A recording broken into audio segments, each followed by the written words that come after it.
Mais um problema que discute continuidade de função. Dadas as funções, determine x pertencente a R de modo que as funções sejam descontínuas. Veja que esse exercício é diferente dos anteriores. Então, eu quero que elas sejam descontínuas. Note que para que uma função seja descontínua, uma daquelas três condições deve falhar. Portanto, falhando a primeira, eu já não preciso nem calcular limite. Então, note, quando é que vai falhar isso daqui? Quando o valor de x entrar aqui na função e não sair uma resposta, ou seja, o valor de x não pertence ao domínio. Portanto, basta que eu analise o domínio destas funções e estes valores é que estabelecerão que elas serão descontínuas. Então, vamos lá. Uma função será descontínua se não existir o valor da função no ponto, ou seja, o valor não pertence ao domínio da função. Então, pegamos a primeira função, f de x igual a 3 sobre x² mais x menos 6. Note que ela é uma função fracionária, portanto, o denominador não pode ser zero. Eu imponho que se o denominador for zero, ela será descontínua. De modo que x² mais x menos 6 igual a zero. Isso é uma equação de segundo grau. B sobre A é 1, o oposto é menos 1.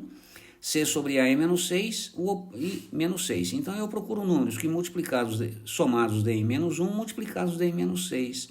Menos 3 e 2, menos 3 e 2. Ou seja, se o x for menos 3 ou se o x for 2, vai zerar o denominador. Esses valores não pertencem ao domínio. Se não pertencem ao domínio, não há valor da função nestes pontos. Portanto, eu concluo que a função será descontínua quando o x for menos 3 ou quando o x for 2. É simples assim, tá certo? De forma análoga, eu vejo para a função g. Novamente, é uma função fracionária, portanto, o denominador não pode ser zero. Eu imponho que o denominador valha zero. x² menos x menos 12 igual a zero. É uma equação de segundo grau novamente. B sobre A é menos 1, o oposto é 1. C sobre A é menos 12 e menos 12.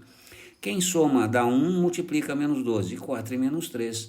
Portanto, se o x for menos 3 ou se o x for 4, vai zerar o denominador. Não haverá resposta, não pertence ao domínio. Se não pertence ao domínio, não existe valor da função no ponto. Portanto, eu concluo que esta função g de x será descontínua quando o x for menos 3 ou o x for 4. É isto. Tá? Lembre-se, eu busco aqueles valores que não pertencem ao domínio da função. Portanto, entrando com eles na primeira, não existe f de A. Entrando com eles na segunda, não haverá g de A.